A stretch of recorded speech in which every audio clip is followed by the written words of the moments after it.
Bom dia, bom dia, bom dia, meus amores! Como vocês estão em mais um dia juntas? Minha gente, olha, não vai ser todo dia que vocês vão me ver toda belezinha, toda bonitinha, não, tá? Que aqui é a realidade, como a gente já tratou nos outros, a gente não pode aparentar ser uma coisa que a gente não é.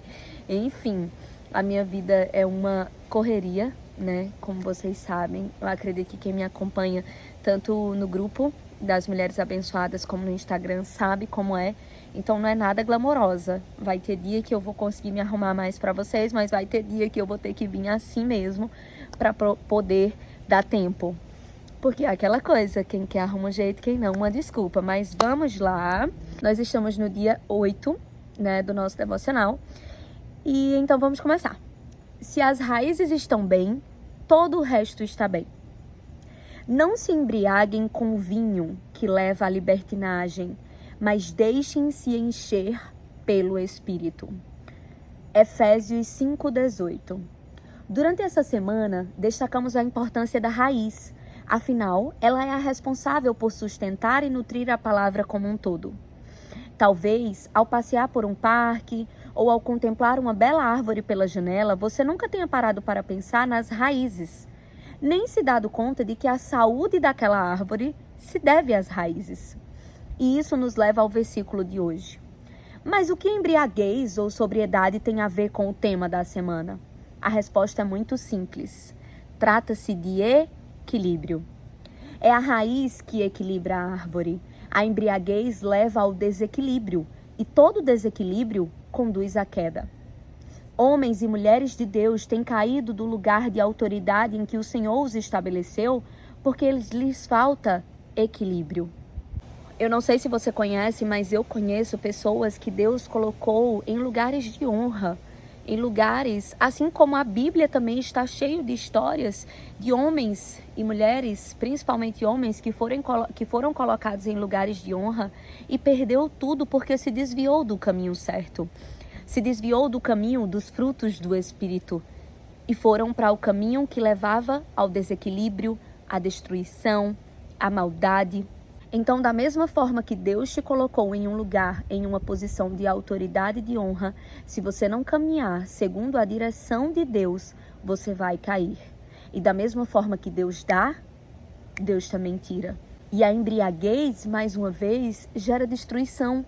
Quantos lares destruídos pela embriaguez, pelo uso do álcool, isso eu já trago para situações do nosso dia a dia. Quantas famílias destruídas, a grande maioria de confusões, de intrigas, de baixarias, digamos assim, são causados em meio à embriaguez. Então dela só não vai vir coisa boa. Assim, uma caminhada que poderia ter êxito e reputação ilibada acaba sendo interrompida por atrasos, paradas e, em alguns casos, abandono completo. Deus, no entanto, pode transformar as quedas em uma nova oportunidade e estação. Estejam alertas e vigiem, diz o apóstolo, 1 Pedro 5:8, porque a sobriedade e a vigilância são elementos que compõem o equilíbrio. Da mesma forma que você pode cair de uma posição, de alguma situação na sua vida, você pode também tirar o melhor proveito daquilo tudo. Você pode se arrepender e Deus pode usar daquela queda um meio de reconstrução, um meio de uma nova oportunidade. Mas tem muita gente que não enxerga dessa forma. Tem gente que vê quando cai e ainda assim responsabiliza só Deus e não vê o que fez para poder cair. Coloca uma venda nos olhos e quer culpar Deus e o mundo, mas não olha para si e vê que foi você mesmo que causou a sua destruição. Mas em toda e qualquer destruição há a possibilidade de um recomeço. Nunca é tarde. Quando nós caminhamos com Deus, nunca é tarde para um novo recomeço. O senso comum prega que uma pessoa equilibrada e sóbria é aquela que possui estabilidade emocional ou é serena em seu modo de agir. Do ponto de vista espiritual, o equilíbrio resulta da obediência a Deus, mesmo sabendo que tal decisão pode arrancar pedaços de você, ou seja, renúncias. Reconhecer os erros, rasgar o coração, chorar, se arrepender, voltar atrás, perdoar, pedir perdão, resolver conflitos e se permitir ser vulnerável são atitudes que fazem parte do exército da obediência. Porque a verdade é que não basta ouvir a Deus sem que isso gere, por um lado, dores e perdas, e por outro, restituição e nova vida. É comum nos sentirmos tentadas a fazer reformas e mudanças nas áreas mais visíveis. Gostamos de ostentar a espiritualidade, mas nos esquecemos de que, ao obedecer ao Pai, talvez tenhamos que nos expor. Nesse processo, é possível que estejamos usando uma grande capa de santidade na tentativa de esconder uma carnalidade com a mesma proporção. Somos tentadas a viver uma vida superficial, a manter um relacionamento raso com Deus e a afogar nossas dores internas em prazeres que não conseguem aplacá-las. O problema está na raiz, no fundamento. Agora que a verdade seja dita, amamos escolher a cor das paredes, mas temos receio de mexer nos alicerces, como acontece quando se trata da nossa casa. Preferimos fugir dos abalos necessários e, desse modo, condenamos as estruturas emocionais, relacionais e espirituais. A gente pode ver aqui que nós só queremos a parte boa.